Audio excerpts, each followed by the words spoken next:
দেখুন বন্ধুরা, দেখুন ভিডিওটা ভালো করে দেখুন। আজকে একটি সিদ্ধান্ত আছে খেলার বোর্ডে, বিসিবি থেকে। আসলে সেখানে বলা হয়েছে যে নাজমুল হোসেন শান্তকে আসলে ক্যাপ্টেন্সি থেকে বাদ দেওয়া হবে এবং আমাদের মেহেদী হাসান মিরাজকে আসলে ক্যাপ্টেন্সি দেওয়া হবে। তো এখানে আসলে ক্যাপ্টেন্সি বাদ এবং পরিবর্তনের কারণটা আসলে জানাইতেছি। আসলে এদিকে শান্ত সাহেবের বাদ দেওয়ার কারণে এখন যদি ম্যাচের কোনো খারাপ পরিবেশ হয়, যদি খারাপ সময় যায়, তখন আসলে দায়ভার কে নিবে?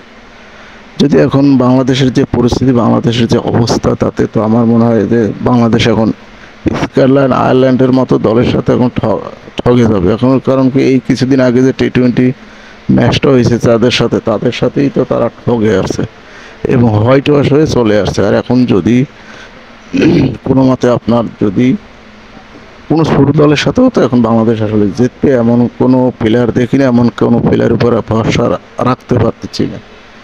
এই মুহূর্তে আবার আপনার যে ক্যাপ্টেন্সি রদবদল, আসলে ব্যাপারটা আসলে বিভিন্ন দিকে অন্যরকম আর কি যাইতেছে ব্যাপারটা। আর জানি না মেহেদী মিরাজ আসলে কতটা ক্যাপ্টেন্সি দিতে পারবে, কতটা ক্যাপ্টেন্সি রাখতে পারবে এবং তার সদস্যরা, খেলোয়াড়রা যে কতটা শুনতে পারবে আসলে বলতে পারতেছি না। তবে এইটুকু বলতে পারতেছি যে বাংলাদেশের সামনের ভবিষ্যৎ বেশি একটা ভালো মনে হইতেছে না আমার কাছে। কারণ এখন বাংলাদেশে আপনার যে প্লেয়ারগুলো খেলছে তারা কিন্তু এক প্রকার অনেকগুলো ম্যাচ খেলে ফেলছে, অনেকগুলো। তা এখনও যদি তারা ফর্মে না আসে, তাহলে আর কবে আসবে আমি জানি না।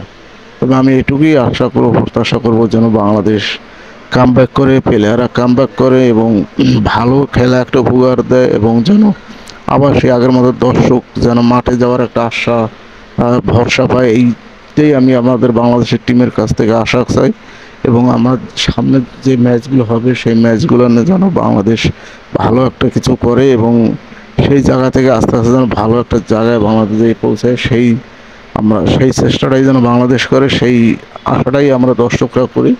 তো বন্ধুরা, ভিডিওটা কেমন হলো একটু কমেন্ট করে জানিয়ে দেবেন। ভিডিও ভালো লাগলে অবশ্যই একটা শেয়ার করবেন এবং একটি